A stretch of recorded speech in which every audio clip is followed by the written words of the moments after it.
muita luz. Sejam muito bem-vindos ao nosso canal Pleiadianos. Meu nome é Ariel Espíndola e eu saúdo a cada um de vocês, os novos inscritos que estão chegando e vocês também, que fazem parte do nosso canal desde o início. Sejam todos muito bem-vindos.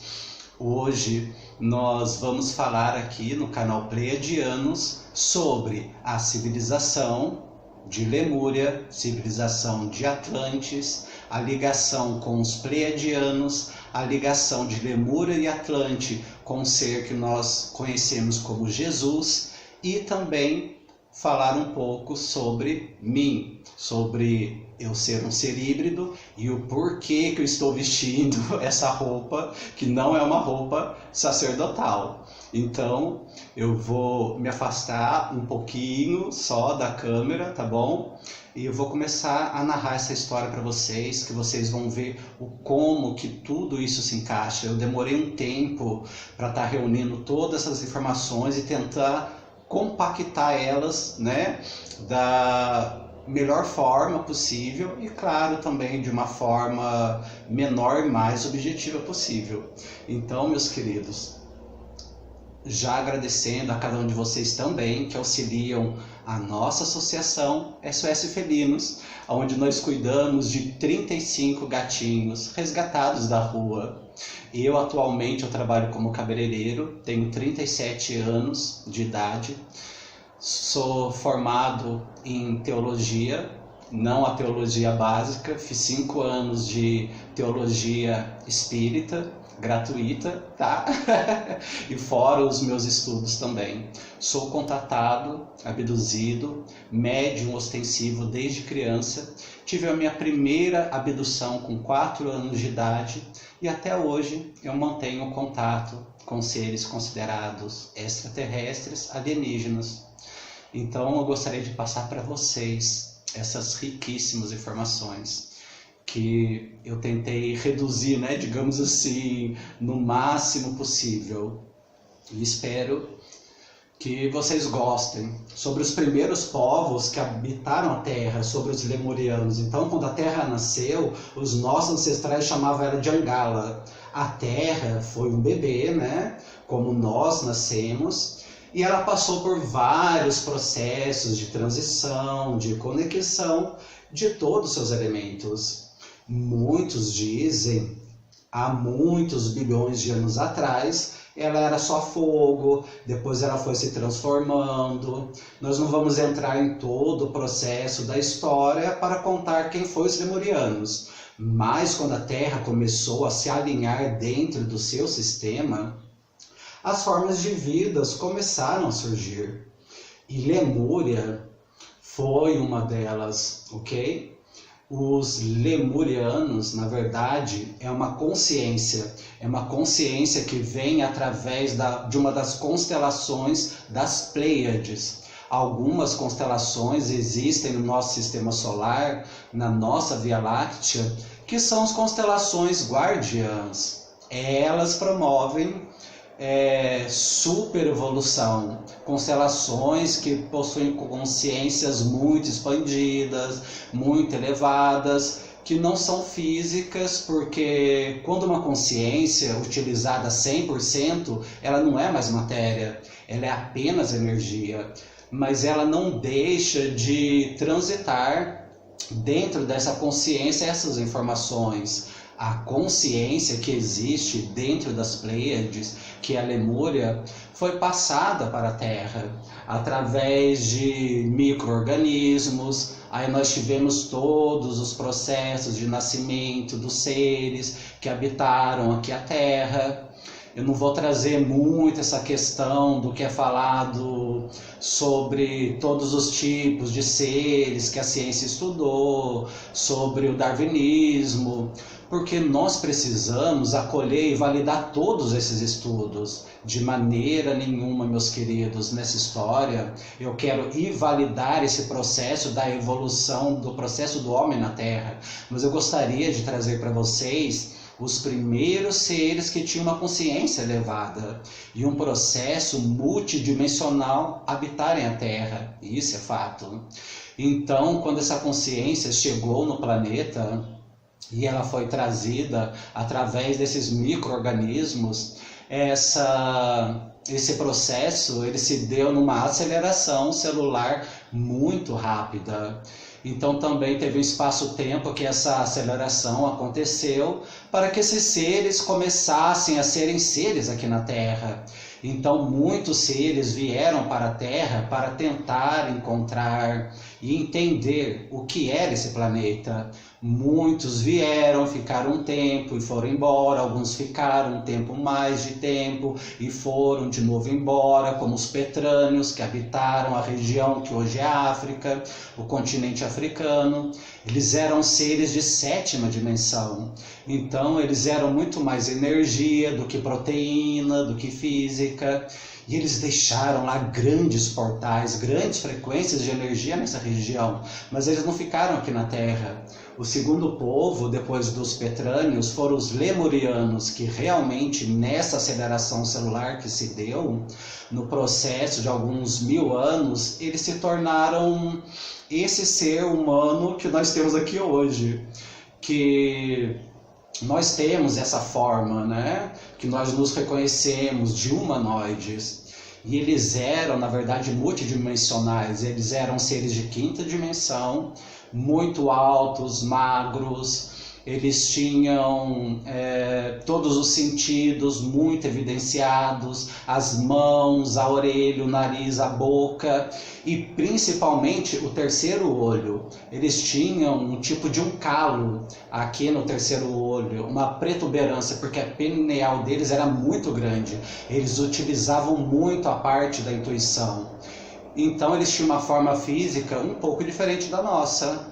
E como eles eram multidimensionais, eles tinham um peso e altura também diferentes da nossa. Conforme eles utilizavam essas energias, eles eram muito leves, muito sutis. E esses lemurianos, eles habitaram o planeta Terra e várias regiões. Então, nós não tínhamos essa forma geográfica que nós temos hoje, não é?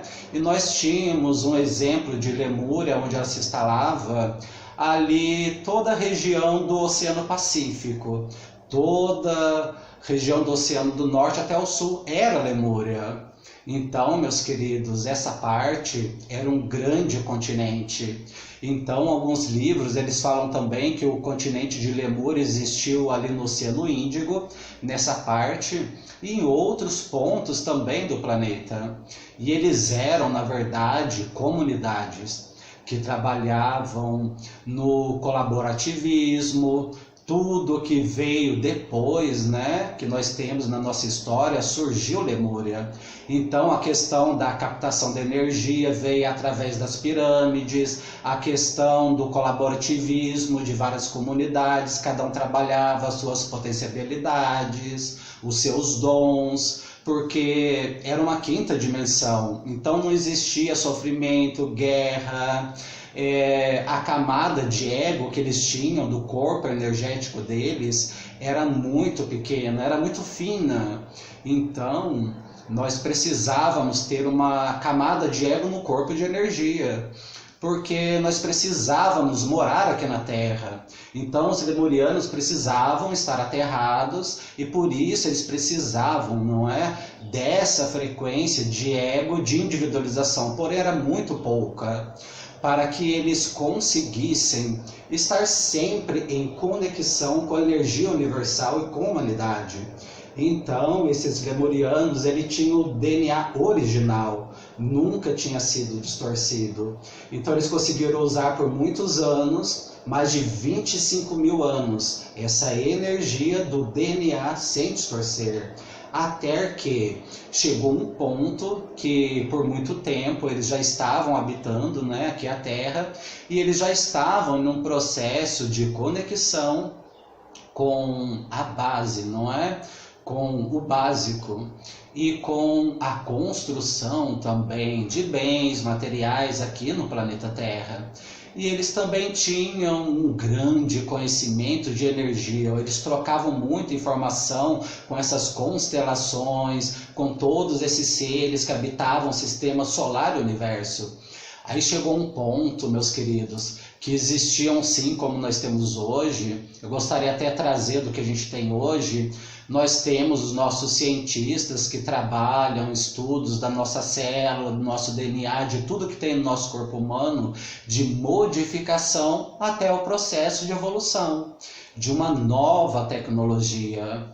E eles também tinham isso, e muito mais, porque a capacidade cerebral que eles usavam era praticamente completa. Então eles tinham uma consciência muito expandida. Eles usavam o local brain, que é o instinto de sobrevivência, e o onibrain, que é a parte 90%, que hoje muito do coletivo não utiliza, porque estavam nesses dois onibrain, que é a consciência expandida, e local brain juntos, os dois juntos. Então eles usavam a máxima eficiência do cérebro.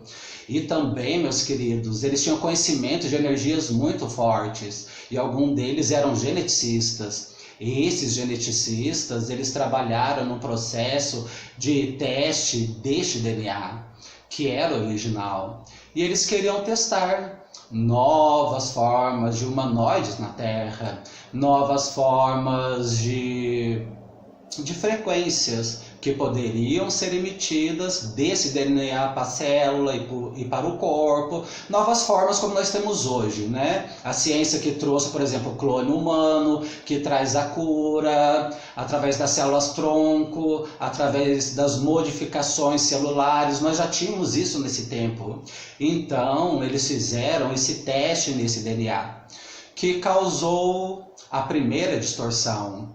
E essa distorção causou também uma grande mudança na frequência planetária, que foi o início desse projeto divino que nós precisávamos passar. Então, se nós não tivéssemos os lemurianos como referência original hoje, para nós retornarmos, para ter essa ascensão, nós não conseguiríamos, porque nós não teríamos mais essa referência. Então, eles sabiam que em um certo momento eles iriam precisar quebrar, né?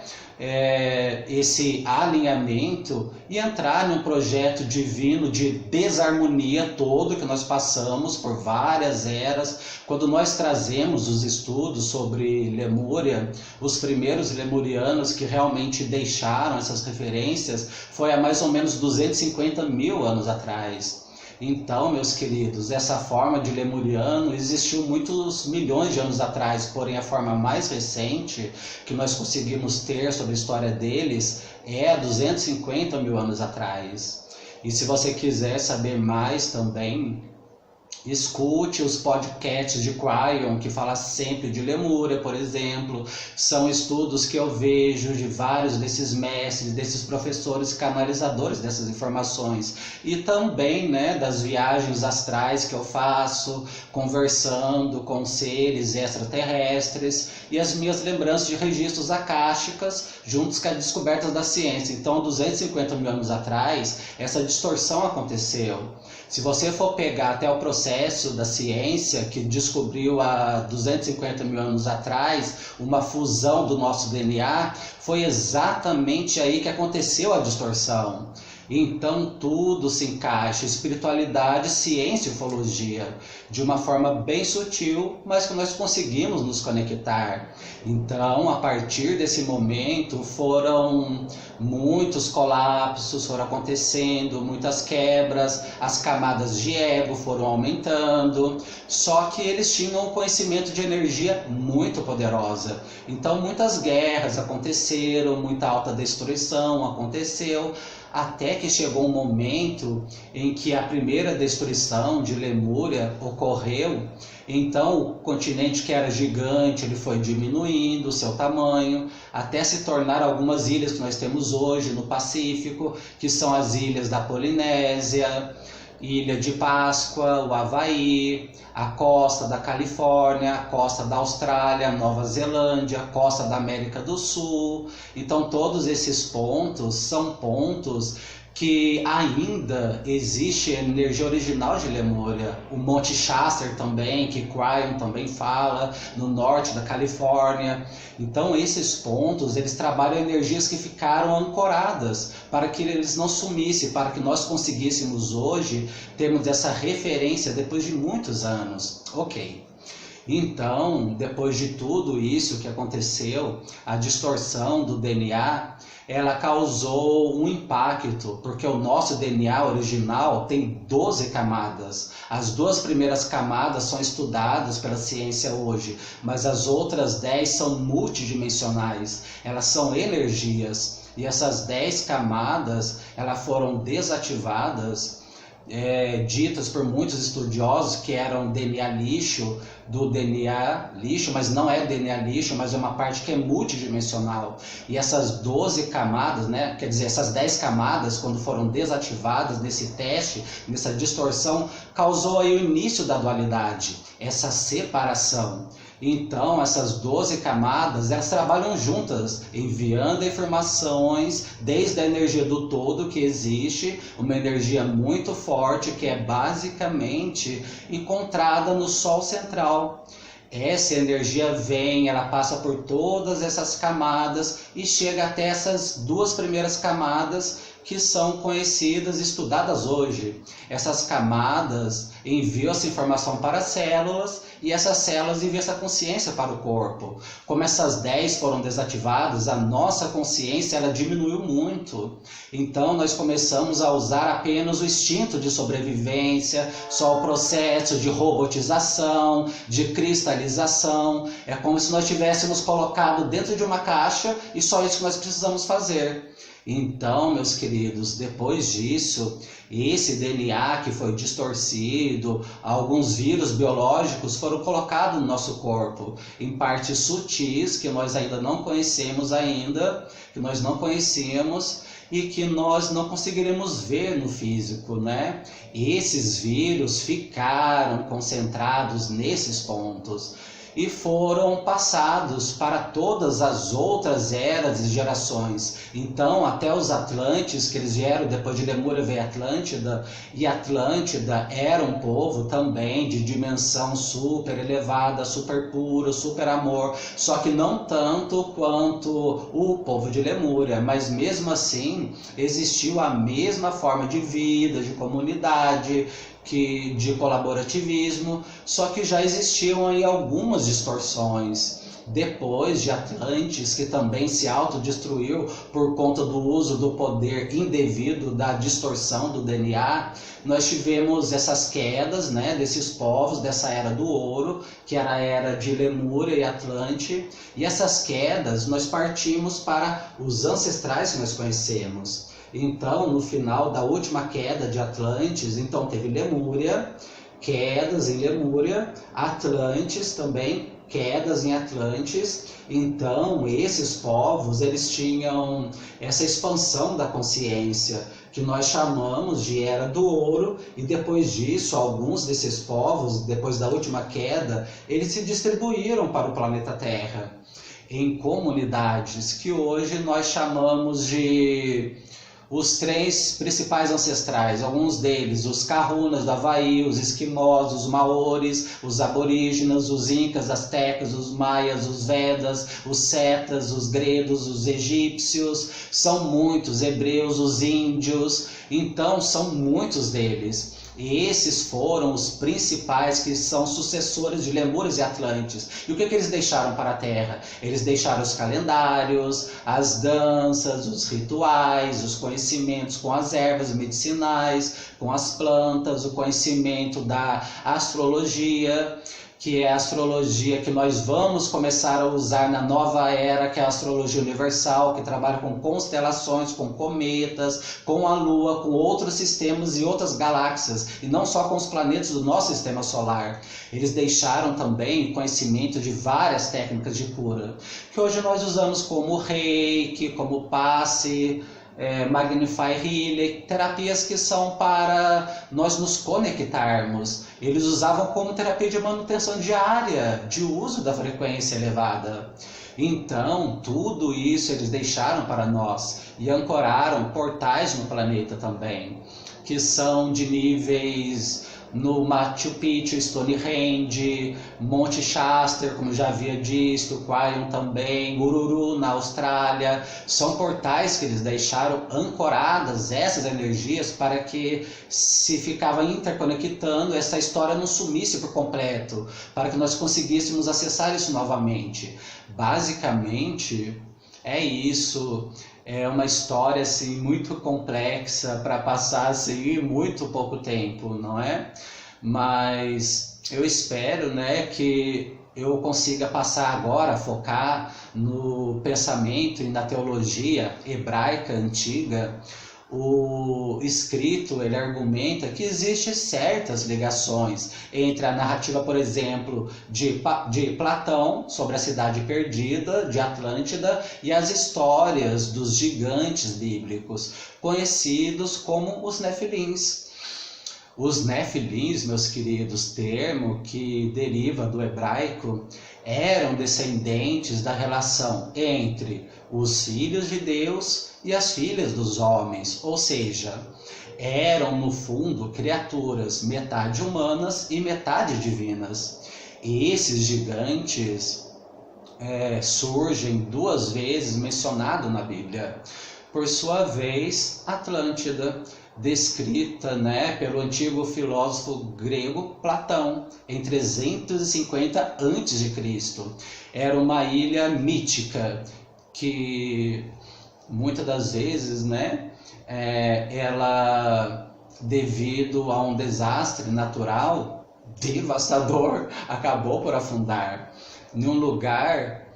E há lugares também no mar Mediterrâneo ou no Oceano Atlântico. E entrevista também da Alistair, né, Peterson, o autor do livro O Julgamento dos Nefilins, que garantiu que a história dos Nefilins coincide com a do grego Poseidon, o deus grego que teve alegadamente filhos de uma mulher humana na ilha de Atlântida. Um exemplo que realmente chamou a atenção foi a descrição da Atlântida de Platão, que começa por explicar, e é quase notável, como é semelhante à de Ezequiel 31, que descreve a ascensão desse anjo caído, entre aspas, procriando com muitos filhos e tendo um reino com abundância de recursos e rios, bem como um poder militar. E em seguida, tudo isso se teve desmoronado também. No relato de Platão, foi o deus grego Poseidon que se apaixonou por uma mulher humana e a engravidou e sustentou também. Para o investigador, né, a descrição de Platão da cidade perdida corresponde aos registros bíblicos da misteriosa estrutura circular da pedra Gabal Refaim, círculo de gigantes, em referência a uma raça bíblica de gigantes que foi construída 3.000 anos antes de Cristo, que é mais conhecida no Oriente Médio como Stonehenge no Oriente Médio. Acredita-se que a Atlântida de Platão seja também construída em círculos concêntricos com água a correr através das cidades. Assim, meus queridos, desde o início foi um Deus vindo para um reino terrestre e concebendo, né, um filho com uma mulher humana, tal qual como aconteceu em Gênesis 6, que aponta, né, Ryan Peterson. E também arremata também que a Atlântida ela é descrita como tendo todos os tipos de grandes minerais, ouros, pedras preciosas, no relato bíblico em Gênesis 2, que dizem-nos que os rios que saíam do jardim do Éden englobavam toda a linha de Ávila, explica esse autor, né, Peterson. E a mítica Atlântida continua a fomentar vários debates científicos, havendo vários especialistas que apontam para a cidade afundada na Espanha também, além da verdadeira cidade. Há outras também que vão sendo criadas à luz da original, desde a Tanzânia até a Alemanha. Como esses continentes antes eram só e depois eles foram divididos, fragmentados. Mas eu gostaria também de trazer um outro enfoque e continuação aqui para cada um de vocês. E então nós vemos, né, que essa relação, tanto na Bíblia quanto em vários outros escritos de vários outros povos diferentes, de supostos deuses, anjos, como vocês preferirem chamar, descendo à Terra e tendo relações com, entre aspas, humanos, e criando assim uma nova raça, ou vou colocar numa linguagem mais popular, super-humanos, digamos assim. E nós vemos isso também na história de Sananda e Yoshua, né, que é mais conhecido aqui como Jesus, o Cristo. Nós vemos nessa narrativa onde sim, existem várias controvérsias e cada um dentro da sua teologia e sua visão vai puxar para um lado, mas basicamente teria se apresentado, né, para Miriam, Maria, um anjo, e que esse anjo tinha dito para ela que ela conceberia um filho. Ela ficou muito espantada, porque ela não era casada e ela ainda não tinha conhecido um homem, né? Não tinha tido relações íntimas com um homem. Eu sei que essa é uma discussão que cada um pode levar para o seu ponto de vista, e eu respeito todos os pontos de vista, mas seguindo apenas essa linearidade de raciocínio. Então, para quem gosta de estudar ufologia e espiritualidade juntas, né, existem vários escritos aí que dizem que a mãe de Jesus, conhecida mais aqui na América Latina como Maria, Miriam, ela era descendente de lirianos terrestres. Toda essa mistura que nós já vimos falando aqui para vocês, né? Então, para receber uma consciência, uma essência superior, precisava-se também de um DNA que fosse diferenciado e compatível. E nisso entrou Miriam. Então, meus queridos, quando esse anjo, né, chega e anuncia para Miriam, muitos acreditam que ele não somente anunciou, né, mas que naquele momento, segundo os relatos bíblicos do Novo Testamento e a teologia, Deus, né, e o Espírito desceu sobre Miriam e ela ficou naquele momento, já naquele momento grávida. Isso hoje na nossa ciência é muito comum. Nós podemos conhecer isso como inseminação artificial. Então não seria muito difícil para seres superiores fazerem uma inseminação artificial em uma mulher virgem. Então muitos acreditam que o ser que nós chamamos, né, de Sananda, de Jesus, é na realidade um ser vindo originário do Sol central de Alcione das Pleiades, que seria, de certa forma, filho de Miriam, parte liriana, terrestre, né? E filho desse anjo, né? Vamos chamar assim, que veio trazer essa mensagem desse Deus, dessa essência. Mas ok, o que eu gostaria de deixar aqui para vocês, mais em enfoque para vocês, é que existe várias e várias canalizações diferentes. Vocês que gostam da ufologia ligada à espiritualidade, vocês percebem que há uma ligação muito grande, muito forte dos povos lirianos, né, ligado aos lemurianos e os pleiadianos. segundo, meus queridos, a concepção, né, da saga Anunnaki, que eu falo muito também aqui no canal, existem vários vídeos aqui no nosso canal Pleiadianos. Depois dos Pleiadianos, há milhares e milhares de anos atrás, completarem o seu ciclo aqui na Terra, eles teriam deixado aqui para nós uma consciência, tá? Que já existia em níveis dimensionais e suprafísicos, e que essa consciência seria o guardião do planeta Terra. É por isso que até mesmo dentro do kardecismo, por exemplo, quando se fala assim que Jesus é o governante do planeta Terra, e não só do planeta Terra, mas de outros planetas também, que Sananda governa, nós vemos que isso tem uma certa ligação, e é algo assim totalmente linear com essa história que nós estamos traçando aqui para vocês. Então, quando nós falamos, né, de Sananda e dessa consciência já existente, mesmo antes de estar adentrando, né, a atmosfera terrestre, adentrando o corpo de Miriam, nós vemos que Sananda, ele nasceu entre os judeus, embora muitos de vocês não saibam, mas Miriam e toda a família de Miriam era descendente de Davi. Davi, embora muitos não saibam, era descrito como ruivo, né?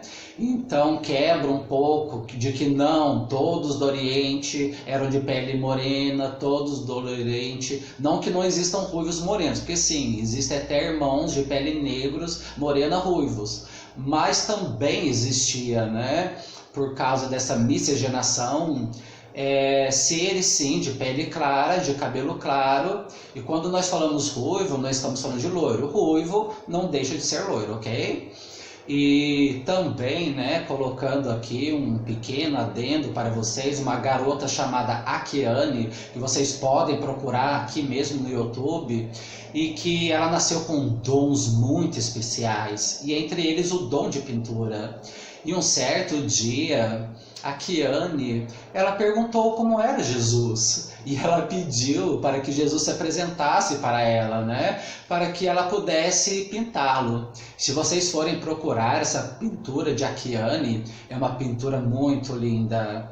Ela pintou Jesus, o príncipe da paz, claro, com uma pele assim, digamos, um pouco queimada, bronzeada, obviamente, mas com olhos azuis, com aqueles olhos muito azuis. E por que dos olhos azuis? Nossa, gente, poxa, você tá aí querendo mais uma vez colocar a linhagem ariana. Não, gente, não tem nada disso.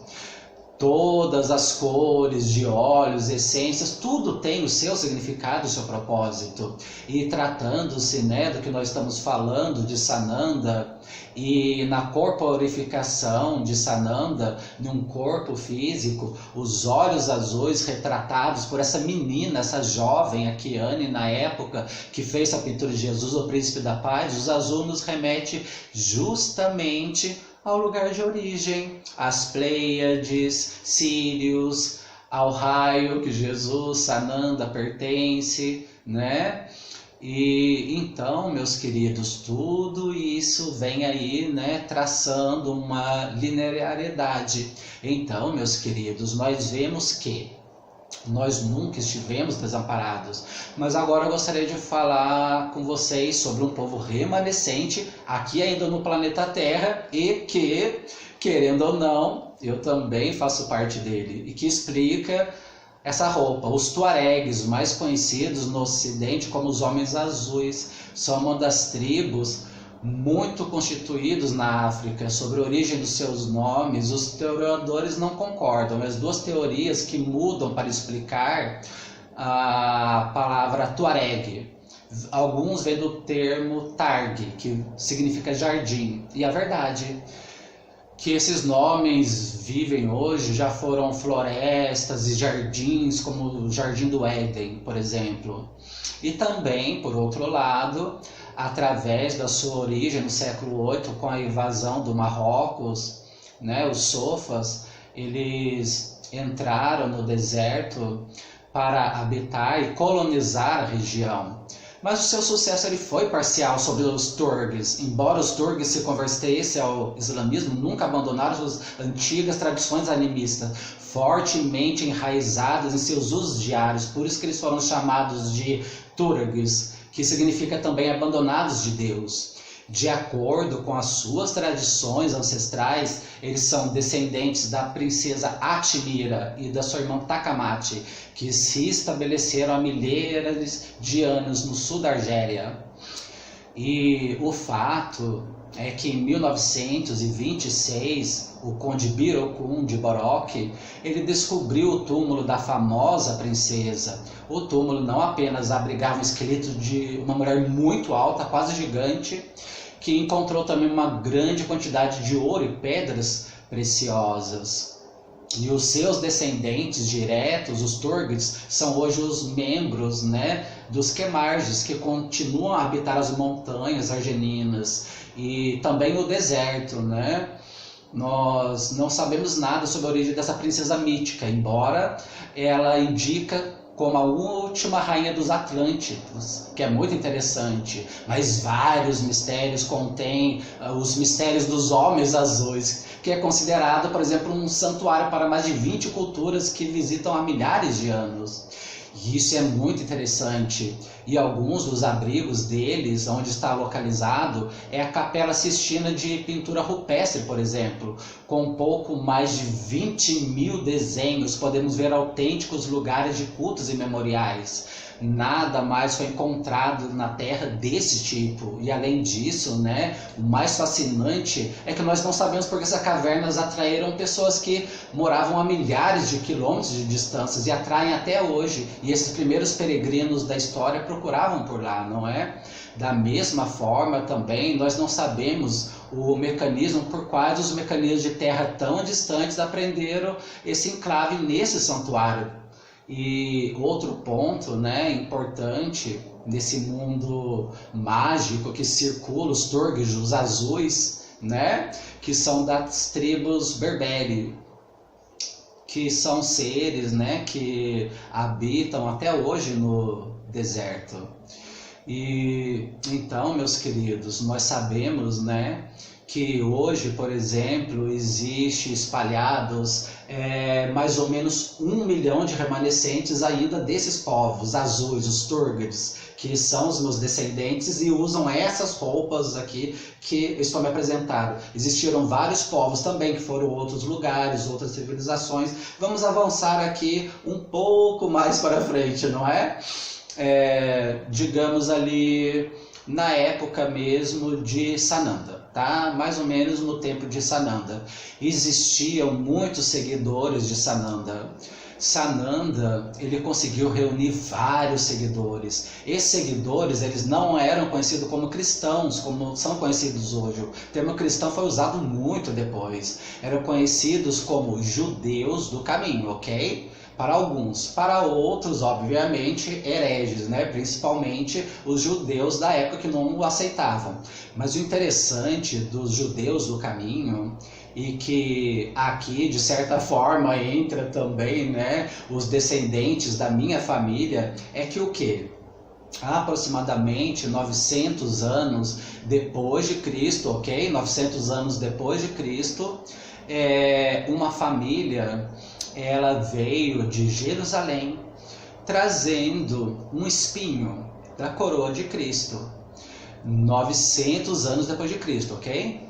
Aonde na Itália, em Gênova, Itália, ok? Essa família, ela ofereceu para a Igreja Católica na época, ok? Então esses eram, mais uma vez, judeus do caminho, que eram judeus que participaram, né, de todo o caminhar de Cristo Sananda e que supostamente até mesmo trazia uma relíquia com eles, que era um espinho da coroa de Cristo. Bom, então continuando. Como um sinal de amizade, digamos assim, né, para que não houvesse ali um conflito entre essa família, minha família, que veio de Jerusalém, era uma família, digamos assim, de posses, né, e que para que não houvesse um conflito, eles ofereceram esse espinho da coroa de Cristo, aceito na época 900 anos depois de Cristo pela Igreja Católica, existe até hoje na Itália, em uma igreja que foi dedicada à Virgem de Sarras. E por causa disso, o chefe dessa família, que era chamado antigamente de Guidone ou de Guido, passou a ser chamado de Espim. Espim, referente a espinho, ou pequeno espinho, ou a família do espinho, né? Que trouxeram esse espinho. E de espinho se derivou vários outros nomes. Por quê? Porque essa família, na realidade, os meus descendentes, eles foram migrando para vários lugares, como Espanha, por exemplo, né? E os que migraram depois da Itália para a Espanha, eles tiveram o seu nome, digamos assim, adaptados em espanhol, que seria Espíndola. Mas todos os nomes que derivam, né, desse ancestral chamado de Guido ou Guidone, que é uma história nossa gigantesca, existem vários livros sobre a minha família que eu tenho, dicas de passagem e que eu estudei. Todos esses nomes, eles derivam. Então, Espim, Espínula, Espíndola, Espinosa, né? E nós vemos, meus queridos, muitas pessoas mesmo super famosas em todas as épocas, como por exemplo Baruch Spinoza, né, que dentro da filosofia é muito conhecido como um judeu que abandonou as práticas judaicas para estar ali colocando uma visão de um Deus mais universalista. Não só Teta Espíndola, né, que é a única referência que parece que os brasileiros têm aqui de Espíndola no Brasil, não é? Mas querendo ou não, né, segue muito o meio artístico. Então, eu pesquisando toda essa genealogia e trilhando todo esse caminho que eu estou aqui falando para vocês agora, né, de toda essa ancestralidade que também vem dos turgues, dos azuis, o que eu percebo? Essas famílias, né, desses que se estabeleceram na Itália 900 depois de Cristo, depois houve muitas guerras, perseguições, inquisições, se espalharam pelo mundo, até que chega, digamos assim, a mim, Ariel Espíndola, que estou aqui presente agora com vocês, que muitos de vocês conhecem a minha história, né? Que eu sou de essência liriana, estive também entre os pleiadianos, que é o nome do meu canal. Acredito que aqui no Brasil eu nunca encontrei outro, mas acredito que eu tenha sido o único, o primeiro, né? Se tiver outro, pode me mandar, que eu vou amar, com muita alegria, a se colocar como híbrido, não é? E o que seria híbrido? Seria justamente todo esse processo, né, que eu falei aqui para vocês, dessa junção de um ser extraterrestre, digamos assim, vamos colocar nesse ponto, alienígena, com uma mulher humana. Então, eu também não teria, digamos assim, um pai genético.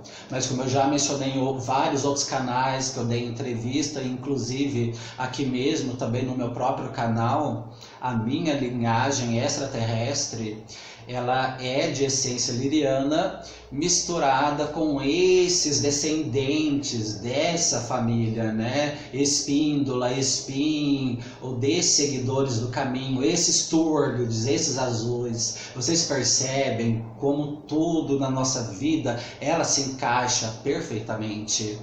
A minha família em si é uma família assim muito pobre mesmo, não é uma família, digamos assim, de elevação espiritual e moral muito avançada, mas isso não importava muito. O que importava era realmente a codificação genética deles, ancestral, que foi limpa, e eu já disse aqui, e algumas vezes no meu canal e outros canais que eu dei entrevista também, e a união desses códigos genéticos dessa família Espíndola, né, que são descendentes de judeus do caminho, muitos deles, né, descendentes de todos aqueles que seguiram, né, a Jesus, a Yoshua.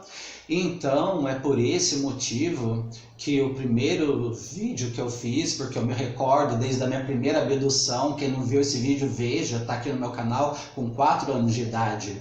Exatamente por isso que eu me coloco como sendo um liriano, primeira manifestação fora do eu superior. Já tive outras manifestações também como pleiadianos, mas principalmente como híbrido. Então, digamos que eu tenho aqui uma certa história, né, de ancestralidade, que graças às deusas e a Sananda pode ser muito comprovado. Pelo menos em termos assim históricos, não é? Através do meu sobrenome e linhagem. E outra coisa muito interessante também, meus queridos, para deixar ressaltado aqui para vocês, é que a espiritualidade, os pleiadianos, os seres da grande fraternidade, muitos seres, Maria mesmo, quando se apresenta em uma visão assim para alguém, por exemplo, Maria, Miriam, mãe de Yoshua, ela se apresenta com manto azul. Nossa Senhora de Aparecida se apresenta com manto azul. Jesus tem o azul nos olhos, pintado por Akiane. Então vocês percebem como tudo isso são apenas referências às Pleiades, referências às origens, não é? Então, aqui colocando agora mais contemporaneamente, quando o Divaldo Pereira Franco ele deu aquela declaração aonde a partir da década de 70 estaria vindo muitas essências vindas das Pleiades. Aqui está só uma e talvez a mais pequenina, mais humilde delas, conversando com vocês. Então vocês veem que todo esse contexto que eu acabei de trazer aqui para vocês, todos nós estamos interligados, todos nós estamos evoluindo, tanto no espiritual quanto também no genético. Eu fiz um vídeo há pouco tempo falando dos 30 sintomas da nossa evolução não espiritual, mas da nossa evolução em termos de códigos, de DNA, de terceira para a quinta dimensão. Então, espero que vocês tenham gostado, tenham contribuído para alguma coisa com vocês. Se vocês quiserem ouvir mais sobre isso, que vocês deixem aqui, né, nos comentários, se vocês querem ouvir mais, deixem um like e compartilhem. Se houver bastante pedidos de vocês, bastante compartilhamento, estarei fazendo mais vídeos se aprofundando sobre isso, sobre toda essa saga. Lembrando que eu fiz um vídeo recentemente falando sobre os 30 sintomas que todos nós estamos passando no nosso corpo biológico de terceira dimensão para a quinta dimensão. Não são sintomas da ascensão planetária ou espirituais, mas são sintomas físicos, onde todos nós estamos passando por essas modificações e, querendo ou não, todos nós nos tornaremos híbridos, teremos ativados em nós todas essas outras codificações.